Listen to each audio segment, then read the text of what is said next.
प्रिय मित्रों, आज मैं कनाडा से ही बोल रहा हूँ और एक बड़े इम्पोर्टेंट विषय पर जिस पर मेरी चर्चा कुछ लोगों से यहाँ पर हुई और मैंने ये ज़रूर समझा कि मैं उन बातों को आपसे डिस्कस करूं और उनको दोनों भाषाओं में, हिंदी और इंग्लिश में डिस्कस करूं। एजुकेशन के मामले में, खास करके बच्चों की एजुकेशन के मामले में, मुझे लगा कि यहाँ भी वही समस्या है जो समस्या अभी भारत में क्रिएट हो रही है या जन्म ले रही है। यह मैंने आपको पहले बताया था कि किस तरह से एंड्रागोगी और पीडागोगी मीन बच्चों को पढ़ाना और एंड्रागोगी यानी कि एडल्ट्स को पढ़ाना, इसका सिलसिला और दो अलग सब्जेक्ट्स का क्रिएशन होना, एंड्रागोगी एंड पेडागोगी, इसका इतिहास क्या रहा, इस पे मैं पहले बड़े डिटेल्ड वीडियो बना चुका हूँ। आज प्रश्न ये है, यह मुझे कुछ पेरेंट्स ने ही यहाँ पे पूछा कनाडा में, जहाँ पे कि वो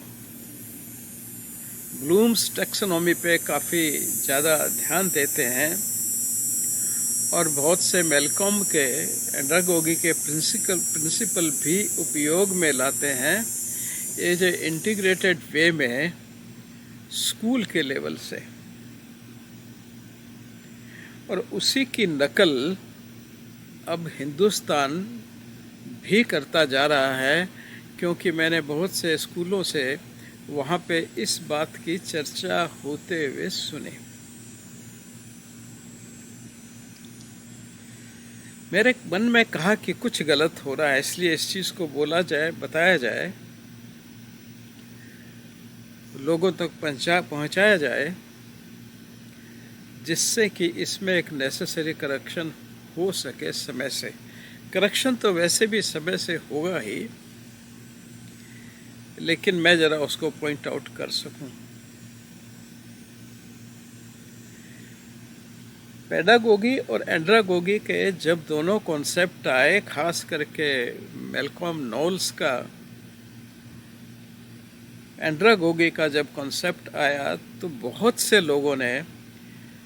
इन पेडागोगी और एंड्रागोगी को एक साथ मिक्स करके पेडागोगी में ही डाल करके और उसको एक बहुत ही इंटीग्रेट वे में उसको फॉलो करना शुरू कर दिया। बहुत से प्रिंसिपल जो कि एंड्रागोगी पर ही एप्लीकेबल थे, वह भी बच्चों के साथ में, यानी कि 1-2-3 साल के बच्चों के साथ ही वही एक्सपेरिमेंटेशन और वही विधियाँ और वही विधान और वही समस्याएं का समाधान, वो दोनों को मिला करके पेडागोगी के अंदर के नाम से और पेडागोगी के नाम से वह एक अर्थ निकालने में लग गए। पेरेंट्स ने मुझे काफ़ी कुछ बताया यहाँ भी और दिल्ली में भी,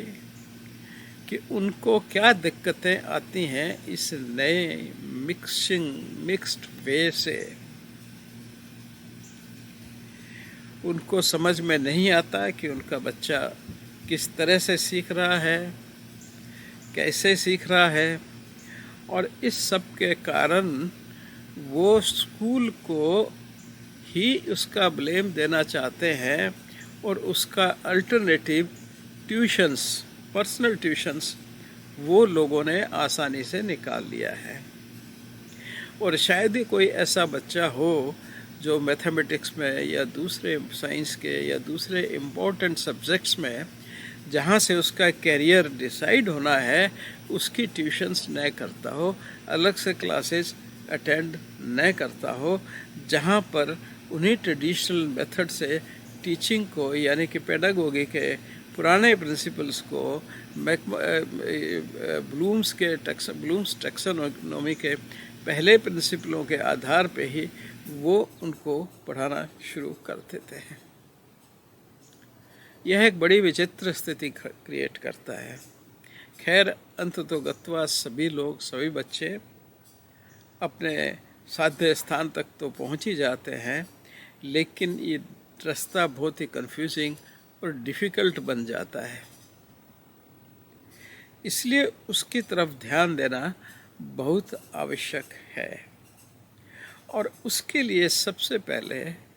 बच्चों की और एडोलसेंट एंड एडल्ट्स की साइकोलॉजी को समझना बहुत ही आवश्यक है,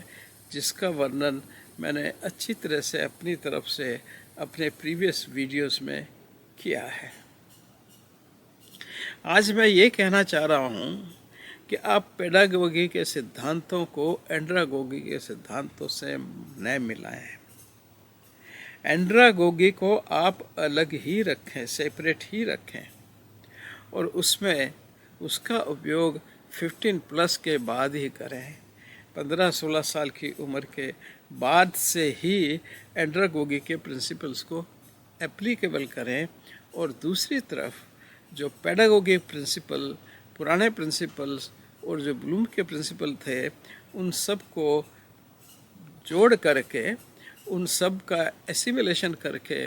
और कुछ ऐसे तरीके डेवलप किए जाएं जो बच्चे की साइकोलॉजी के तरह हों। जैसे कुछ पेरेंट्स ने मुझे बताया कि वो छोटे बच्चों को भी एक अडल्ट की तरह डील करते हैं और उनमें एक अडल्टनेस, यानी कि छोटे बच्चे में भी एक अडल्ट के स्वभाव का वो जर्मिनेशन करते हैं,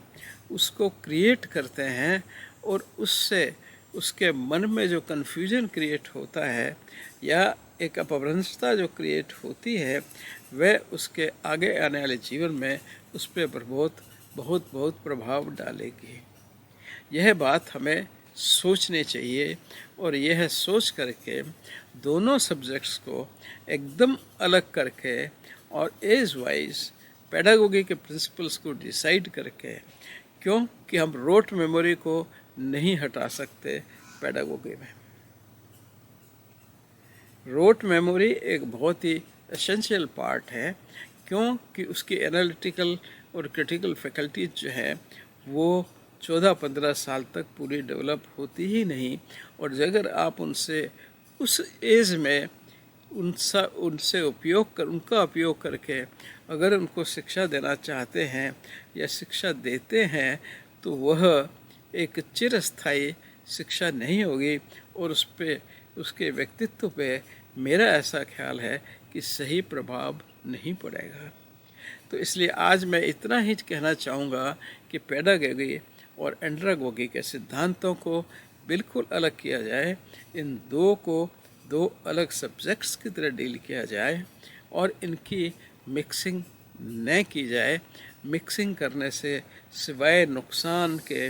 लॉन्ग टर्म में कुछ नहीं मिलने वाला, ऐसा मेरा विचार है, जिस पे आप लोग भी विचार करें और अपने साथियों को बताएं।